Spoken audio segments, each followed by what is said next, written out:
Hello, my name is Margarita Sindebranda. I'm a student of the degree of law in IE University.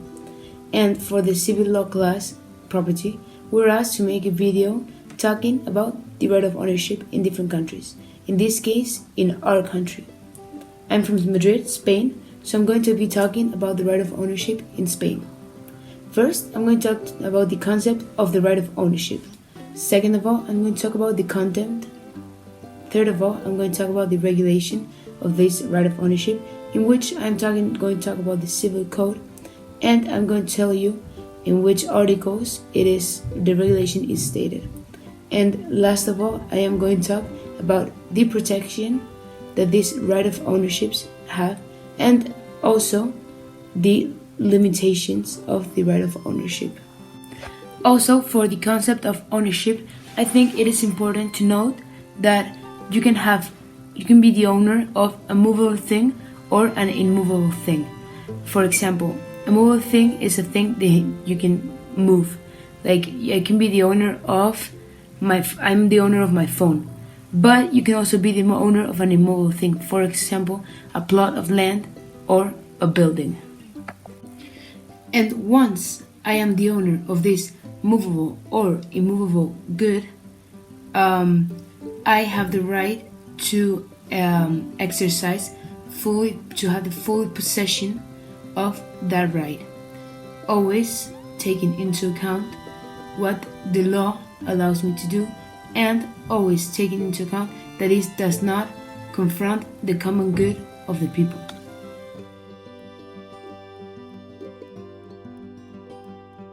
First, talking about the concept of the right of ownership in Spain, we're going to define it as the legal immediate power that a person has to enjoy and dispose over an object or property without affecting the rights of the others and without affecting the law. I feel that it is also important to say in the concept that in some cases it can belong to one or more people.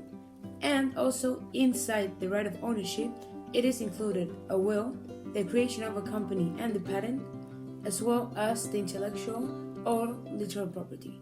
For example, in a will, if my parent were to leave me his bicycle, I will become the owner of that bicycle. And also, if I were to create a literary work, I will be the owner of the property of that work. The right of ownership in Spain also allows the owner of the thing. For example, if we're talking now about a plot of land, everything that is done inside your plot of land belongs to you, and you can use it however you want. For example, if there's a plantation, there's fruits, you build something in it, it belongs to you. But we also always have to take into account that this is as long as it does not collide with the law.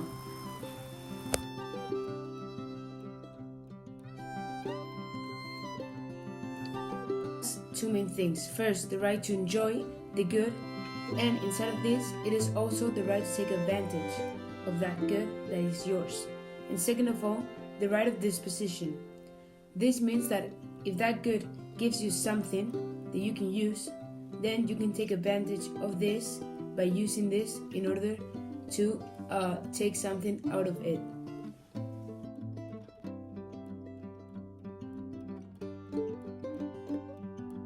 Now, talking about the third part is the regulation. The Civil Code regulates the right of ownership in the second part of the second book in Articles 348 to 391. This part is actually titled De la Propiedad. The Civil Code regulates this in different articles. First, we're going to talk about Article 348 to 352. In this one, it talks about the ownership in general. Second, we're going to talk about Article 353 to 383. In this one, it talks about the right to access this ownership.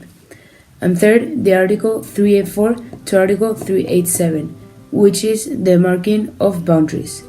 Then we're going to talk about Article 388, which is the right to close private property, and Article 389 to 391, which talks about buildings and trees that are a threat.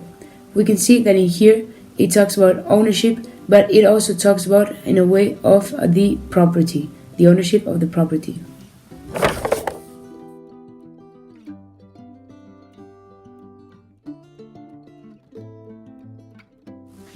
Now, talking about the last part of the right of ownership in Spain, we're going to talk about the protection of this.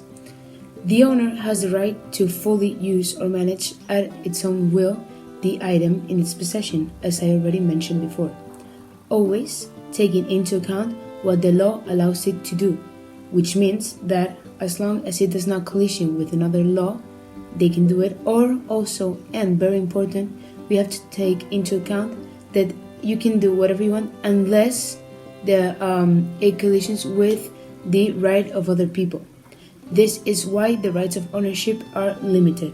This is in order to protect the common good of the rest of the people, and this is like protecting the law. Now, in protection, the owner can reclaim possession over their goods when there is a person taking the physical control of the thing, unless this person has a right to possess this good. Another person cannot intervene with the owner and the good unless, as I said before, it is collision with the other laws or with the rights of the people. When talking about the protection of the right of ownership, when we're focusing in the private property, as I said before, in Article 388 in the Civil Code, it says that we are allowed to close our private property. Like, for example, again, if we were to have a plot of land, we can close it with a wall or a fence in order to protect your private property. Now, talking about the protection of the right of ownership, the other day in class we talked about treasures, something valuable found in another person's or in your own private property, like hidden. So in Spain, for a treasure to be valid, it has to be found by chance. This is really important. Now, if it is found by chance by another person in another person's private property, then the treasure is split in half. Half for the owner of the property and the other half for the person that found it by chance.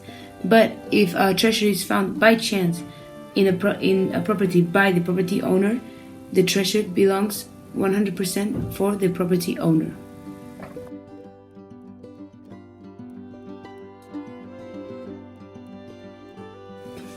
Now, to conclude, I am going to make a quick summary of what I have talked about before.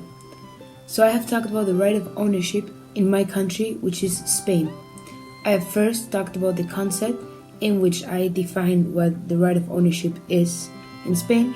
Then I have talked about the content of the right of ownership in Spain. Then I have talked about the regulation of the right of ownership, in which I have talked about what it says about it in the Civil Code, and I have mentioned some articles. And for last, I have talked about the protection of these rights of ownership in Spain, in which I have talked about what they can do or what they cannot do, and also what the protection that the owner of the right has over the rest of the people. Thank you for your time. I hope this video has helped you understand a little bit better the right of ownership in Spain.